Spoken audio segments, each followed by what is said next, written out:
ಎಲ್ಲ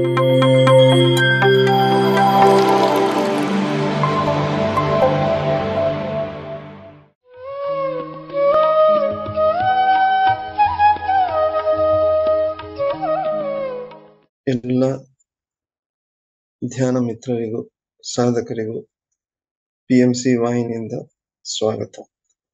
ಬ್ರಹ್ಮಶ್ರೀ ಪಿತಾಮಹ ಪತ್ರಿಜಿಯವರ ಪಾದಗಳಿಗೆ ನಮಿಸುತ್ತಾ ಮಾತೃದೇವೋಭವ, ಪಿತೃದೇವೋಭವ, ಆಚಾರ್ಯ ದೇವೋಭವ, ಅತಿಥಿ ದೇವೋಭವ.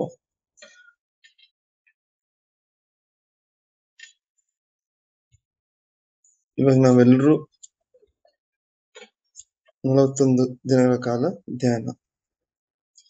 ಫಸ್ಟ್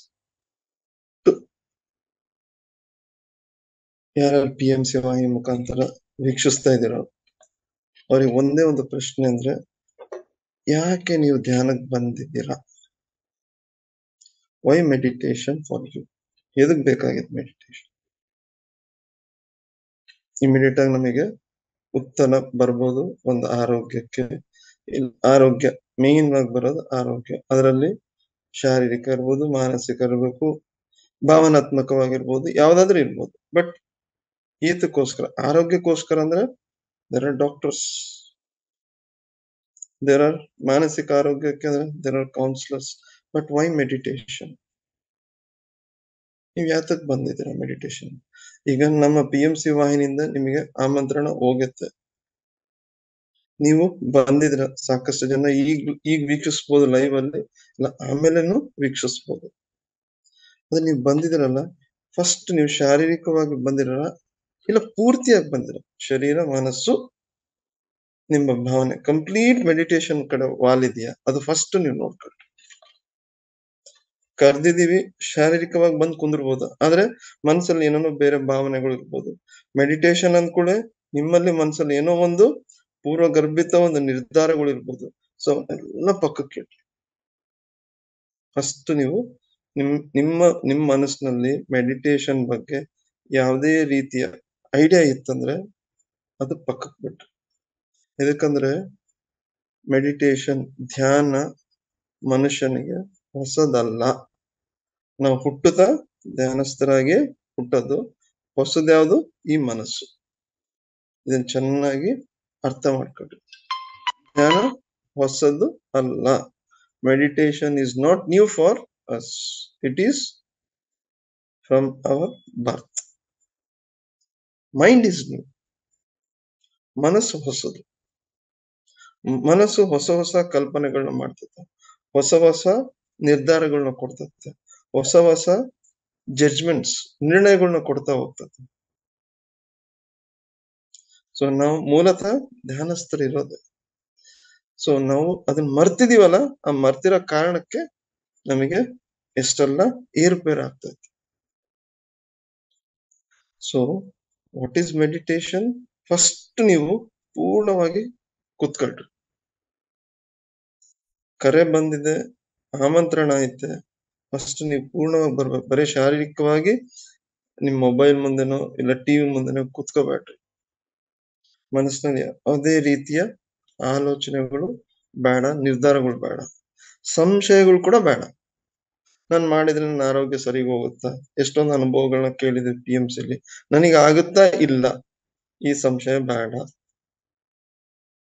ಯಾವುದಕ್ಕೋಸ್ಕರ ನೀವು ಆರೋಗ್ಯಕ್ಕೆ ಬಂದಿದ್ರೆ, ಯಾವ್ದಕ್ ಬಂದಿದ್ದೀರ ನಮಗ್ ಗೊತ್ತಿಲ್ಲ. ಬಟ್ ಎಲ್ಲದಕ್ಕೂ ಒಂದೇ ಒಂದು ಉತ್ತರ ನಮ್ ಕಡೆ ಇರೋದು ಧ್ಯಾನ. ಧ್ಯಾನ, ಧ್ಯಾನ ಸಾಧನೆ. ಸೊ ಫಸ್ಟ್ ಪೂರ್ಣ ಬರ್ರಿ. ಯಾವುದೇ ಮನಸ್ಸಿನಲ್ಲಿರೋ ಸಂಶಯಗಳನ್ನ ಎಲ್ಲಾನು ಪಕ್ಕಕ್ಕಿಡ್ರಿ. ನೀವ್ ಹೆಂಗೆ ಸಾಧನೆ ಮಾಡ್ತಾ ಮಾಡ್ತಾ ಹೋಗ್ತಿರೋ, ನಿಮ್ಮ ಆಂತರಿಕತೆಯಿಂದಲೇ ನಿಮಗೆ ಸಮಾಧಾನ ಸಿಗ್ತದೆ, ಉತ್ತರ ಸಿಗಲ್ಲ. ಯಾಕಂದ್ರೆ ಪ್ರತಿಯೊಂದು ಉತ್ತರಕ್ಕೆ ಇನ್ನೊಂದು ಪ್ರಶ್ನೆ ಸೃಷ್ಟಿ ಆಗ್ತದೆ. ಅದ್ರ ಪ್ರತಿಯೊಂದು ಸಮಾಧಾನಕ್ಕೆ ಏನಾಗ್ತದೆ, ನಮ್ಮ ಧ್ಯಾನ ಆಳತೆಯಲ್ಲಿ ಇಳಿತದೆ, ನಿಮಗೆ ಸಿಗ್ತದೆ. ನಿಮ್ಮ ಅಂತರ್ ಪ್ರಜ್ಞೆ, ಇನ್ನರ್ ಕಾನ್ಶಿಯಸ್ ನಿಮಗೆ ಸಮಾಧಾನನ ನಿರಂತರವಾಗಿ ಕೊಡ್ತದೆ. ಆದ್ರೆ ಯಾವಾಗ ಧ್ಯಾನಸ್ಥರಾದಾಗ ನಿಮಗೆ ಅದು ಕೇಳಿಸ್ತದೆ. ಸೊ ಪೂರ್ತಿಯಾಗಿ ಬರ್ರಿ. ಮನಸ್ಸಿನಲ್ಲಿ ಬೇರೆ ಗೊಂದಲನು ಇಟ್ಕೋಬೇಡ್ರಿ. ಸಂಶಯಗಳು ಬೇಡ. ಅಯ್ಯೋ ನನಗೆ ಮಾಡಕ್ ಆಗ್ತದ, ಕುತ್ಕೊಳಕ್ ಆಗ್ತದ, ಯಾವುದು ಬೇಡ. ಪ್ಲೇನ್ ಆಗಿ ಬರ್ರಿ, ನಿರ್ಮಲವಾಗಿ. ನಿರ್ಮಲ ಪದದ ಅರ್ಥ ಏನು? ಮಲ ಅಂದ್ರೆ ಬೇಡದೆ ಇರೋದು. ಸೊ ನಿರ್ಮಲ ಅಂದ್ರೆ ಬೇಡದೆ ಇರೋದನ್ನೆಲ್ಲ ತೆಗೆದಾಕದು. ಸೊ ಮನಸ್ಸಿನಲ್ಲಿ ಯಾವುದೇ ರೀತಿ ಬೇಡದೆ ಇರೋದನ್ನೆಲ್ಲ ನೀವು ಊಹೆಗಳನ್ನ, ಅಪೂಹೆಗಳನ್ನ ಇಟ್ಕೊಂಡಿರ್ತೀರ, ಅವನ್ನೆಲ್ಲ ಬಿಟ್ಟು ಪ್ಲೇನ್ ಆಗಿ ಬರ್ರಿ. ಫಸ್ಟ್ ನಿಮ್ಮಲ್ಲಿ ಹಳೆಯ ಧ್ಯಾನದ ಬಗ್ಗೆ ಏನೇ ವಿಚಾರ ಇರ್ಲಿ, ಇಲ್ಲ ನೀವ್ ಏನೇ ಸಾಧನೆ ಮಾಡಿದ್ರು ಅದನ್ನು ಪಕ್ಕಕ್ಕೆ ಇಟ್ರಿ. ಇಲ್ಲಾಂದ್ರೆ ಅವೆಲ್ಲ ನಿಮಗೆ ಅಡಚಣೆ ಆಗಕ್ ಶುರುವಾಗ್ತದೆ, ಸಾಧನೆಯಲ್ಲಿ ಅಡಚಣೆ ಆಗ್ತದೆ. ಸೊ ಕಮ್ ಟೋಟಲಿ, ಪೂರ್ಣವಾಗಿ ಫಸ್ಟ್ ಈಗ ಕೂತ್ಕೊಳ್ರಿ. So what is meditation? So meditation is the biggest adventure. ಅತ್ಯುತ್ತಮವಾದ ಸಾಹಸ ಯಾವುದು? ನಮ್ಮ ಮನಸ್ಸು ಕೈಗೊಳ್ಳೋದು ಅತ್ಯುತ್ತಮವಾದ ಸಾಹಸ, ಬೇರೆನೆ ಅಲ್ಲ. ಸೊ ಆ ಸಾಹಸನ ನಾವು PSSM ನ ಹೆಂಗ್ ಶುರು ಮಾಡ್ತಿದ್ವಿ? ಆನಪಾನಸತಿ. ಬುದ್ಧ ಭಗವಾನ್ ಹೇಳಿರೋದು 2000 ವರ್ಷದ ಕೆಳಗಡೆ ಬುದ್ಧ ಭಗವಾನ್ ಹೇಳಿದ್ದು ಆನ ಅಪಾನ ಸತಿ. ಆನ್ ಅಂದ್ರೆ ಒಳಗೋಗೋ ಉಸಿರು, ಅಪಾನ ಅಂದ್ರೆ ಹೊರಗ್ ಬರೋ ಉಸಿರು, ಸತಿ ಅಂದ್ರೆ ಅದ್ರ ಜೊತೆ ಇರೋದು. ಇದನ್ನ ಭಗವಾನ್ ಮಹಾದೇವ ಈಶ್ವರ ಮುಂಚೆನೆ ಹೇಳಿದೆ. 112 ರೀತಿಯ ಧ್ಯಾನ ಅವಸ್ಥೆಗಳು. ಪಾರ್ವತಿ ದೇವಿಗೆ ಶಿವ ಭೈರವ ವಿಜ್ಞಾನ ತಂತ್ರ ಅಂತ ಬುಕ್ಕನೇ ಐತೆ, ಅದರಲ್ಲಿ ಇದನ್ನು ತಿಳಿಸಿದ್ರು. ಆದ್ರೆ ಔಟ್ ಆಫ್ 112 ಮೆಡಿಟೇಷನ್ಸ್ 112 ರೀತಿಯ ಧ್ಯಾನ ಘೋಷಣೆ ಮಾಡಿದಾಗ ಅದರಲ್ಲಿ ಅತ್ಯುತ್ತಮವಾದ ಧ್ಯಾನ ಇದೆ, ಆನಪಾನಸತಿ ಅಂದ್ರೆ ಶ್ವಾಸದ ಕಡೆ ಗಮನ. ಸೊ ಇದರಿಂದ ನಾವು ಶುರು ಮಾಡೋಣ. ಫಸ್ಟ್ ಇವತ್ತಿನ ನನ್ನ sincere and Ernst request is just B com, B total. ನೀವು ಕಾಮ್ ಆಗಿರ್ರಿ, ಸಮಾಧಾನವಾಗಿರ್ರಿ, ಪೂರ್ಣವಾಗಿರ್ರಿ, ಬಿ ಟೋಟಲ್. ಸೊ ಅವಾಗೇನಾಗ್ತದೆ, ನಿಮ್ಮ ಅಂತರ್ಪ್ರಜ್ಞೆ ನಿಮಗೆ ಸೂಚನೆ ಕೊಡಕ್ ಶುರುವಾಗುತ್ತೆ. ಮಿತ್ರರೇ, ನೀವು ಅದನ್ನ ಮಿಸ್ ಮಾಡ್ಕೋಬೇಡ್ರಿ. ಯಾವ್ದೋ ಒಂದು ಅಪೂಹೆಗಳು ಏನೇನ್ ನೋಡಿದ್ರೆ ಎಲ್ಲಾನು, ಧ್ಯಾನದ ಬಗ್ಗೆ ಏನೇನ್ ನೋಡಿದ್ರೆ ಎಲ್ಲಾನು ಪಕ್ಕಕ್ಕೆ, ಏನೇನ್ ನೀವು ಧ್ಯಾನದ ಬಗ್ಗೆ ನೋಡಿದ್ರೆ ಎಲ್ಲಾನು ಪಕ್ಕಕ್ಕಿಟ್ರಿ, ಎಲ್ಲಾನು ಪಕ್ಕಕ್ಕಿಟ್ರಿ. ಏನೇನ್ ಕೇಳಿದ್ರ ಪಕ್ಕಕ್ಕಿಟ್ರಿ. So you are first and foremost. ಇದು ನಿಮ್ಮ ಮೊದಲನೇ ದಿನ ಅಂತಾನೆ ಕೂತ್ಕೊಳ್ರಿ. ಸೊ ಇಷ್ಟು ನಾನು ಇವತ್ತು ನಿಮ್ಗೆ ತಿಳ್ಸಕ್ ಇಷ್ಟಪಡ್ತೀನಿ. ಸೊ ಇವಾಗ ನೆಕ್ಸ್ಟ್ ಯಾವ ರೀತಿ ನಾವು ಧ್ಯಾನ ಸಾಧನೆಗೆ ಹೋಗ್ಬೋದು, how to enter into meditation. So ನಾಳೆ ಇನ್ ಡೀಟೇಲ್ ಆಗಿ ನಾನು ನಿಮಗೆ ತಿಳಿಸ್ತಾ ಹೋಗ್ತೀನಿ. ಸೊ ನೀವ್ ಯಾವತ್ತೇ ಆಗ್ಲಿ ನಾವು ಸಾಧನೆ ಕುಂದಿರ್ಬೇಕಾದಾಗ ನಾವ್ ಯಾವತ್ತು ಪೂರ್ವಗರ್ಭಿತ ನಿರ್ಧಾರಗಳು ಏನು ಇಟ್ಕೋಬೇಡ್ರಿ, ಯಾವ್ದನ್ನು ಇಟ್ಕೋಬೇಡ್ರಿ. ಫಸ್ಟ್ ಅದರಿಂದ ಕ್ಲಿಯರ್ ಆಗ್ರಿ. ಕ್ಲಿಯರ್ ಆಗ್ಲಿಲ್ಲ ಅಂದ್ರೆ ನಿಮಗೆ ಧ್ಯಾನ ಗಟ್ಸಲ್ಲ. ಯಾಕಂದ್ರೆ ಧ್ಯಾನ ಮಾಡೋ ಕ್ರಿಯೆ ಅಲ್ಲ first. Second point, you have to come totally first. ನೀವು ಪೂರ್ತಿಯಾಗಿ ಬರ್ಬೇಕು. ನಾವು ಆಮಂತ್ರಣ ನೀಡಿವಿ, ನೀವು ಬಂದು ಕುತ್ಕೊಂಡಿದ್ದೀರಾ, ಬರೀ ಶಾರೀರಿಕವಾಗಿ ನನಗ್ ಬೇಡ, ಮಾನಸಿಕವಾಗಿ ಕೂಡ ನೀವು ಬರ್ಬೇಕು. ಪೂರ್ತಿಯಾಗಿ ನಿರ್ಮಲತೆಯಿಂದ ಬರ್ಬೇಕು. ಬರೀ ಶಾರೀರಿಕವಾಗಿ ಬೇಡ. ಎರಡನೇದು ಸಾಧನೆ, ತಿಳ್ಕೋಬೇಕು ಅಂದ್ರೆ ಆಚರಣೆಯಲ್ಲಿ ತರ್ಬೇಕು ಫಸ್ಟ್. ಸೊ ಫಸ್ಟ್ ನಾವು ಏನಾದ್ರು ವಿಷಯನ ತಿಳ್ಕೋಬೇಕು ಅಂತಂದ್ರೆ ಮಾಹಿತಿ ನಾನು ಕೊಡ್ತಾ ಇದ್ದೀನಿ, ಅಂದ್ರೆ ಅದ್ರ ಬಗ್ಗೆ ವಿಷಯನ ಕಡೆ ನನಗೆ ಸಾಕಷ್ಟು ಮಾಹಿತಿನೂ ಸಿಗ್ತದೆ. ಆದ್ರೆ ಅದನ್ನ ನಾವು ಆಚರಣೆಯಲ್ಲಿ ಇಡ್ಬೇಕು. ಸೊ ಓಶೋ ಅವ್ರು ಏನ್ ತಿಳಿಸ್ತಾರಪ್ಪ ಅಂದ್ರೆ, ಅನೇಕ ಸಹಿ ತರಿಕ ದೀನ ಹೈ. ತಿಳ್ಕೋಬೇಕು ಅಂದ್ರೆ ಅದಕ್ಕೆ ಸರಿಯಾದ ರೀತಿ ಅಂದ್ರೆ ನಾನು ಅದರಲ್ಲಿ ಜೀವಿಸ್ಬೇಕು. ಅಂದ್ರೆ ನಾನು ಇವಾಗ ಹೇಳ್ಕೊಡೋದನ್ನ ನೀವು ಫಸ್ಟ್ ಅದನ್ನ ಜೀವಿಸ್ರಿ, ಅದರಲ್ಲಿ ಜೀವಿಸ್ರಿ. ಅಷ್ಟು ನೀವು ಪೂರ್ತಿಯಾಗಿ ಬರ್ರಿ, ಕೂತ್ಕೊಳ್ರಿ. ಮಾನಸಿಕವಾಗಿ, ಶಾರೀರಿಕವಾಗಿ, ಭಾವನಾತ್ಮಕವಾಗಿ ಎಲ್ಲಾನು ಒಂದ್ರಲ್ಲೇ ನಿರತರಾಗಿ ಕೂತ್ಕೋಬೇಕು ನೀವು ಫಸ್ಟ್. ಆಮೇಲೆ ಇಲ್ಲಿ ಬರೋ ವಿಷಯನ್ನ ನೀವು ಸಾಧನೆಯಲ್ಲಿ ಹುಡುಕ್ಸ್ಬೇಕು. ಅಂದ್ರೆ ನೀವು ಅದರಲ್ಲಿ ಜೀವಿಸ್ಬೇಕು. ಧ್ಯಾನ್ಯಕ ಮತ್ತು ದೀನ ಇಲ್ಲ ಅದನ್ನ ಜೀವಿಸ್ಲಿಲ್ಲ ಅಂದ್ರೆ ಧ್ಯಾನ ಆಗಲ್ಲ. ಏನೇ ಸಂಶಯಗಳು ಬರ್ಲಿ ಫಸ್ಟ್ ಸಾಧನೆ ಮಾಡಿ. ನೀವು ಸಾಧನೆ ಮಾಡಕನ್ನ ಮುಂಚೆ ಇದರಿಂದ ಏನ್ ಲಾಭ ಆಗ್ತಾ ಇಲ್ಲ ಯಾವ ಅನುಮಾನಗಳು ಬೇಡ. ಫಸ್ಟ್ ಜೀವಿಸ್ರಿ. ಈಗ ಏನ್ ಮಾಡೋಣ ನಾವು ಕುತ್ಕೊಳ್ಳೋಣ. ಧ್ಯಾನಕ್ಕೆ ಆಸನ ಬಹಳ ಇಂಪಾರ್ಟೆಂಟ್. ಆಸನ ಅಂದ್ಕೊಳ್ಳೆ ಸ್ಥಿರಂ ಸುಖಂ ಆಸನ. ಯಾವ್ದ್ರಲ್ಲಿ ಸುಖವಾಗಿ ಕುತ್ಕೋಬಲ್ಲನೋ ಅದು ಆಸನ. ಇಲ್ಲಿ ಫಿಸಿಕಲ್ ಆಗಿ ಕುತ್ಕೊಳ್ಳೋದು ಮಾತ್ರ ನೀವು ಯೋಚನೆ ಮಾಡ್ಬೇಕು. ಸ್ಥೂಲವಾಗಿ ಎರಡು ಕೈ ಜೋಡಿಸ್ಕೊಂಡು ಕಾಲ್ ಜೋಡಿಸ್ಕೊಂಡು ಕುತ್ಕೊಳ್ಳೋದು ಮಾತ್ರ ಆಸನ ಅಲ್ಲ. ಆಸನ ಶುರುವಾಗದೆ ಮನಸ್ಸಿಂದ. ಸ್ಥಿರವಾಗಿ ಮನಸ್ಸಿನಲ್ಲಿ ಸ್ಥಿರತೆ ಬರ್ಬೇಕು. ಸೊ ಅದಕ್ಕೆ ಮೂಲಭೂತ ಏನು, ಮನಸ್ಸಿನಲ್ಲಿ ಸ್ಥಿರತೆ ಬರ್ಬೇಕು ಅಂದ್ರೆ ಶರೀರದಲ್ಲಿ ಸ್ಥಿರತೆನ ಶುರು ಮಾಡ್ಬೇಕು. ಯಾಕಂದ್ರೆ ಕಣ್ಣಿಗೆ ಕಾಣ್ತಾ ಇರೋ ಮನಸ್ಸು ಶರೀರ, ಕಣ್ಣಿಗೆ ಕಾಣದೇ ಇರೋ ಶರೀರ ಈ ಮನಸ್ಸು. Both are one. ಕಣ್ಣಿಗೆ ಕಾಣದೇ ಇರೋ ಮನಸ್ಸು ಯಾವುದು? ನನ್ನ ಶರೀರ. ಕಣ್ಣಿಗೆ ಕಾಣದೇ ಇರೋ ಶರೀರ ಯಾವುದು? ಒಳಗಡೆ ಇರೋ ಮನಸ್ಸು. ಸೊ ಇದನ್ನ ನಾವೇನ್ ಮಾಡ್ಬೇಕು? ಫಸ್ಟ್ ನಾವು ಕುತ್ಕಂತೀವಿ ಅಂದ್ರೆ ಸ್ಥಿರತೆ ಆಸನ. ಯಾವಾಗ ನಮಗೆ ಸ್ಥಿರತೆ ನಮ್ಮಲ್ಲಿ ಬರ್ತತೆ ಅಂದ್ರೆ ಅದು ಮನಸ್ಸಿನಲ್ಲಿ ಸ್ಥಿರತೆ ಬಂದಾಗ. ಸೊ ಆ ಸ್ಥಿರತೆ ಬರೋದಕ್ಕೆ ನಮ್ಮ PSSM ನಲ್ಲಿ ಬ್ರಹ್ಮಶ್ರೀ ಪತ್ರಿಜಿ ಅವರು ನಮಗೆ ಪುನರ್ ಆಗಿ ಕೊಟ್ಟೋದಂದ್ರೆ ಈ ಆನಾಪಾನಸತಿ, ಶ್ವಾಸದ ಕಡೆ ಗಮನ. ಈ ಶ್ವಾಸದ ಕಡೆ ಗಮನ ಕೊಡ್ತಾ ಹೋದಂಗೆಲ್ಲ ಆ ಸ್ಥಿರತೆ ನಮ್ಮಲ್ಲಿ ಶುರುವಾಗ್ತದೆ. ಈಗ ನಾವೇನ್ ಮಾಡೋಣ, ಇವೆಲ್ಲರೂ ಒಂದು ಟ್ರಯಲ್ ಯಾರಿಗೆ ಮಿನಿಮಮ್ ಅಂದ್ರೂ 40 ಮಿನಿಟ್ಸ್. ನಿಮಗೆ 40 ಮಿನಿಟ್ಸ್ ಕುತ್ಕೊಂಡಾಗ ಶ್ವಾಸದ ಕಡೆ ಗಮನ ಕೊಟ್ಟಾಗ ಇದು ನಿಮಗೆ ಮುಂಚೆನೆ ತಿಳಿಸ್ತಾ ಇದೀನಿ, ಆಲೋಚನೆಗಳ ಒಂದು ಸುನಾಮಿ ಇರ್ತದೆ. ಯಾರು ಆಲೋಚನೆಗಳ ಸುನಾಮಿ ಬಂತು ಅಂದ್ರೆ ನಿಮಗೆ ನೀವು ಧ್ಯಾನಸ್ಥರ ಆಗ್ತಿದ್ದೀರಿ ಅಂತ. ಆಲೋಚನೆ ಬರ್ತಾ ಇದೆ, ನನಗೆ ಶ್ವಾಸದ ಕಡೆ ಗಮನ ಕೊಡಕ್ ಆಗ್ತದ, ಇಟ್ ಈಸ್ ರಾಂಗ್. ಅಂದ್ರೆ ಮನಸ್ಸು ಅಂದ್ರೇನೆ ಆಲೋಚನೆ. ಫಸ್ಟ್ ಟೈಮ್ ನಾವ್ ಏನ್ ಮಾಡ್ತಿದೀವಿ, ನನ್ನ ಮನಸ್ಸನ್ನ ತಿರುಗಿಸ್ತಾ ಇದೀನಿ. ಶ್ವಾಸದ ಕಡೆ ಗಮನ ಕೊಡಿಸ್ತಾ ಇದ್ದಾಗ ಏನಾಗ್ತದೆ, ಮನಸ್ಸು ನಿತ್ಯ ರಾಹದಾರಿ ಏನ್ ಸೃಷ್ಟಿ ಮಾಡಿತ್ತೋ ಅದನ್ನ ಬಿಡಲ್ಲ. ಮನಸ್ಸಿನಿಂದ ಸಿಕ್ಕಾಪಟ್ಟೆ ಆಲೋಚನೆ ಬರ್ತವೆ. ಆಲೋಚನೆಗಳು ಬಂದಾಗ ವಾಪಸ್ ಮತ್ತೆ ಶ್ವಾಸದ ಕಡೆ ಬರ್ರಿ. ಅಲ್ಲಿ ನಿಮಗೆ ಆಗಿಲ್ಲ ಅಂತಂದ್ರೆ ಏನ್ ಮಾಡ್ರಿ, ಆಲೋಚನೆಗಳನ್ನ ಸುಮ್ಮನೆ ನೋಡ್ರಿ. ಯಾವ್ದಕ್ಕೂ ಮೂಲ್ಯಾಂಕನ ಕೊಡ್ಬೇಡ್ರಿ. ಅಂದ್ರೆ ಇದು ಒಳ್ಳೆ ಆಲೋಚನೆ, ಇದು ಕೆಟ್ಟ ಆಲೋಚನೆ, ಇದು ಶೀಲವಾದದ್ದು, ಇದು ಅಶ್ಲೀಲವಾದ ಆಲೋಚನೆ ತಪ್ಪು. ಜ್ಞಾನದಲ್ಲಿದ್ದಾಗ ಅದರಲ್ಲಿ ಪಾಸಿಟಿವ್ ನೆಗೆಟಿವ್ ಏನು ಮಾಡಕ್ ಸುಮ್ಮನೆ ನೋಡ್ರಿ. ನದಿ ದಡದ ಮೇಲೆ ಕುತ್ಕೊಂಡು ನೀರ್ ಹರಿತಾ ಇದ್ರೆ ಹೆಂಗ್ ನೋಡ್ತೀವಿ, ಇಲ್ಲ ನಾವು ನಮ್ಮ ವರಂಡದಲ್ಲಿ ನಿಂತ್ಕೊಂಡು ಜನ ಓಡಾಡ್ತಾ ಇದ್ರೆ ಹೆಂಗ್ ನೋಡ್ತೀವಿ, ನೋಡ್ಬೇಕು.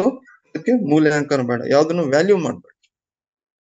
ಯಾಕಂದ್ರೆ ಧ್ಯಾನ ಮಾಡೋದಲ್ಲ, ಆಗದು.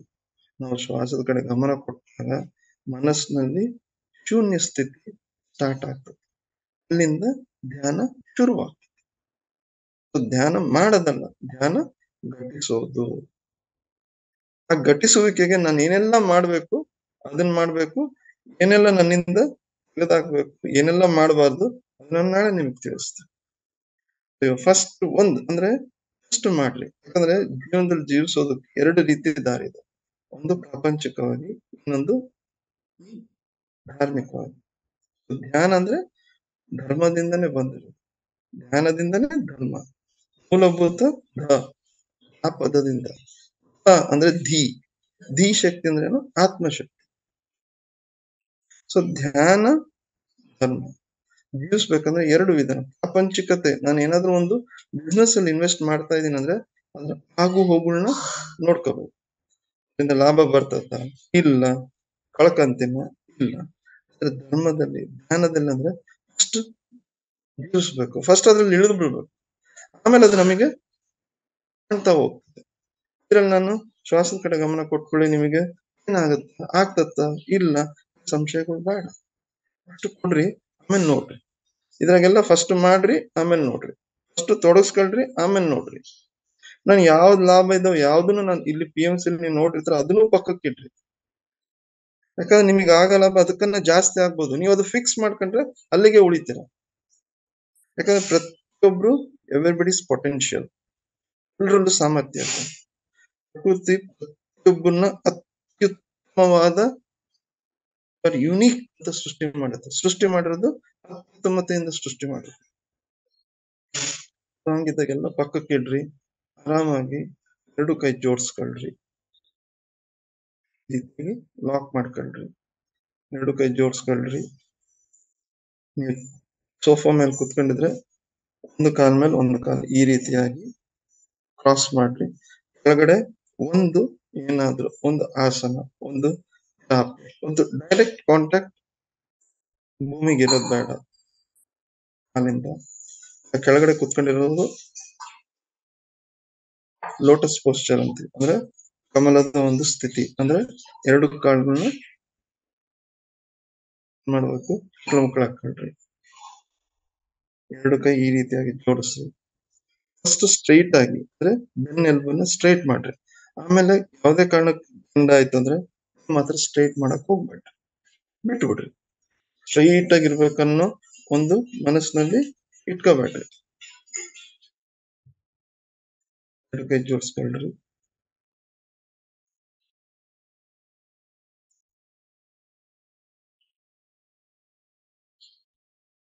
ಒಂದೇ ಸರ್ ಕಣ್ಣು ಮುಚ್ಚಬೇಡ್ರಿ. ಯಾವುದೇ ಕಾರಣಕ್ಕೂ 2 ಕೈ ಜೋಡಿಸಿರ್ಲಿ, ಕಾಲು ಜೋಡಿಸಿರ್ಲಿ, ಕಣ್ಣು ಮಾತ್ರ ಒಂದೇ ಸಲ ಮುಚ್ಚಬೇಡ್ರಿ. ಇವಾಗ ನಿಮ್ಮಲ್ಲಿ ಒಂದು ಇವತ್ತು ಯಾರಾದ್ರೂ ಫಸ್ಟ್ ಸ್ಟಾರ್ಟ್ ಮಾಡ್ತಿದ್ರ, ಆರಂಭ ಮಾಡ್ತಿದ್ರ ಧ್ಯಾನ ಅಂತಂದ್ರೆ ನಿಮ್ಮ ಜೀವನ ಪುಸ್ತಕದಲ್ಲಿ ಸುವರ್ಣ ಓಪನ್ ಮಾಡ್ತಿದ್ರ. ಸೊ ನಿಮ್ಮಲ್ಲಿ ಒಂದು ಕೃತಜ್ಞತಾ ಭಾವ ಇರಲಿ, ಧನ್ಯತಾ ಭಾವ ಇರಲಿ, ಶ್ರೇಷ್ಠತಾ ಭಾವ ಇರಲಿ. ನಿಮ್ಮಲ್ಲಿ ಈ ಭಾವನೆ ಇರಲಿ. ಯಾಕಂದ್ರೆ ಧ್ಯಾನದಲ್ಲಿ ಬರ್ಬೇಕು ಅನ್ನೋ ಆಸಕ್ತಿ ತಪ್ಪನ ನಿಮ್ಮಲ್ಲಿ ಮೂಡಿ ಬಂದಿದೆ ಅಂದ್ರೆ ಅದು ಉತ್ತಮವಾದದ್ದು. ಯಾವುದೇ ಕಾರಣದಿಂದ ಬಂದಿರ್ಬೋದು, ಆರೋಗ್ಯಕ್ಕೆ ಬರ್ಬೋದು, ಒತ್ತಡ ಬರ್ಬೋದು, ದುಡ್ಡಿನ ಅವಸ್ಥೆಯಿಂದ, ಏನೇ ಕಾರಣದಿಂದ ಬಂದಿಲ್ಲ, ಉತ್ತಮವಾದದ್ದು. ನಿಮ್ಮಲ್ಲಿ ಆ ಧನ್ಯತಾ ಭಾವ ಇರಲಿ. ಶ್ರೀಮಂತಿಕೆಯಲ್ಲಿ ಮೆಡಿಟೇಷನ್. ಇವಾಗ ನಾನು ಧ್ಯಾನಕ್ಕೆ ಸಮರ್ಪಣೆ ಮಾಡ್ತಾ ಇದ್ದೀನಿ. ಧ್ಯಾನ ಅನ್ನೋ ಲಗಾಮಿಗೆ ನಾನು ನನ್ನನ್ನು ಸಮರ್ಪಣೆ ಮಾಡ್ತಾ ಇದ್ದೀನಿ. ಶ್ವಾಸ ಅನ್ನೋ ಲಗಾಮಿಗೆ ನಾನು ಸಮರ್ಪಣೆ ಆಗ್ತಾ ಇದ್ದೀನಿ. ಶರಣಾಗತಿ ಬೇಡ, ಸಮರ್ಪಣೆ ಬೇಕು. ಶರಣಾಗತಿ ಅಂದ್ರೆ ಎಲ್ಲೋ ಒಂದ್ ಕಡೆ ನಾನು ಮತ್ತೆ ಉಳಿತೀನಿ, ಪೂರ್ತಿ ಸಮರ್ಪಣೆ. ನಿಧಾನವಾಗಿ ಮುಚ್ಕೊಳ್ರಿ. ಅದೇ ಭಾವನೆಯಲ್ಲಿ ಶ್ರೀಮಂತಿಕೆಯಲ್ಲಿ ಧನ್ಯತಾ ಭಾವನೆ ಇರಲಿ, ಕೃತಜ್ಞತಾ ಭಾವನೆ ಇರಲಿ. 2 ಕಣ್ಣುಗಳನ್ನು ನಿಧಾನವಾಗಿ ಮುಚ್ಚಿ, ತುಂಬಾ ನಿಧಾನವಾಗಿ ಮುಚ್ಚಿ, ಯಾವುದು ಅವಸರ ಬೇಡ. ಇವಾಗ ಏನ್ ಮಾಡ್ಬೇಕು, ನೀವು ಆಗ್ತಾ ಇರೋ ಉಸಿರಿನ ಕಡೆ ಗಮನ. ಯಾವ ರೀತಿ ಟಿವಿ ಆನ್ ಇದ್ರೆ ನಾವು ಕಣ್ ತೆಗೆದು ನೋಡ್ತಿರ್ತೇವೋ ಇದು ಕೂಡ ಅಷ್ಟೇ, ಶ್ವಾಸದ ಕಡೆ ಗಮನ. ಶ್ವಾಸ ನಡೀತಾ ಇರ್ತದೆ, ನೀವು ಗಮನಿಸ್ಬೇಕು. You have to observe your breath. ಶ್ವಾಸಾನುಸಂಧಾನ, ಬಿ ವಿತ್ ಯುವರ್ ಬ್ರೆತ್. ಫಸ್ಟಿಗೆ ಸಾಕಷ್ಟು ನಮಗೆ ಹಿಂಗೆ ಅಂತ ಬರ್ಬೋದು. ಏನಾದ್ರೂ ನಿಮಗೆ ಅನ್ಸಿದ್ರೆ ಒಂದು 3 ರೌಂಡ್ ನಿಧಾನವಾಗಿ ಉಸಿರು ತಗೊಂಡು ನಿಧಾನವಾಗಿ ಉಸಿರು ಬಿಡ್ರಿ. ಆಮೇಲೆ ಶ್ವಾಸದ ಕಡೆ ಗಮನ ಕೊಡ್ರಿ. ಮನಸ್ಸಿನಲ್ಲಿ ಯಾವುದೇ ರೀತಿ ಆತಂಕ ಬೇಡ, ಒತ್ತಡ ಬೇಡ, ಯಾವುದೇ ರೀತಿ ಒತ್ತಡ ರಹಿತವಾದ ಸ್ಥಿತಿ ಇರಲಿ. ನಿಮ್ಮಲ್ಲಿ ಶ್ರೇಷ್ಠತಾ ಭಾವನೆ ಇರಲಿ, ಧನ್ಯತಾ ಭಾವನೆ ಇರಲಿ. ಇವತ್ತಿಂದ ನೀವು ದೈವದ ಕಡೆ ಹೋಗ್ತೀರ, ಕಾಸ್ಮಾಸ್ ಅಂತೇನಂತೀವಿ, ವಿಶ್ವದ ಕಡೆ ನಿಮ್ಮ ಗತಿ ಆಗ್ತದೆ. ಹಂಗಿದ್ದಾಗ ಬಿ ವಿತ್ ನಾರ್ಮಲ್ ನ್ಯಾಚುರಲ್ ಶ್ವಾಸಾನುಸಂಧಾನ. ಶ್ವಾಸದ ಕಡೆ ಗಮನ. ಒಳಗೋಗೋ ಉಸಿರು, ಹೊರಗೆ ಬರೋ ಉಸಿರು, ಅದ್ರ ಜೊತೆ ನಾನು.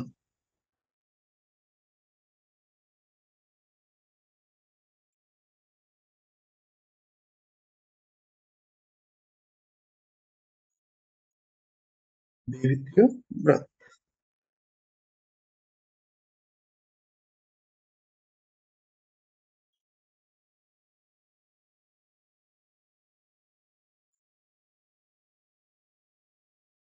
ಮುಖದಲ್ಲಿ ಮುಗುಳ್ನಗೆ ಇರಲಿ. Smile on your face. ಖುಷಿಯಿಂದ, ಆನಂದದಿಂದ ಇರ್ಲಿ. ಯಾವುದೇ ರೀತಿ ತೊಂದರೆ ಎಲ್ಲಾನು ಏನೇ ತೊಂದರೆ ಇರಲಿ ಮುಖದಲ್ಲಿ ಮುಗುಳ್ನಗೆ ಇರಲಿ. ನಗು ಪೂರ್ತಿ ಆವರಿಸ್ಕೊಳ್ಳಿ. ನಿಮ್ಮೆಲ್ಲ ಆವರಿಸ್ಕೊಳ್ಳಿ. ಶ್ವಾಸದ ಜೊತೆ ನಗು ಕೂಡ ಹೋಗಿ.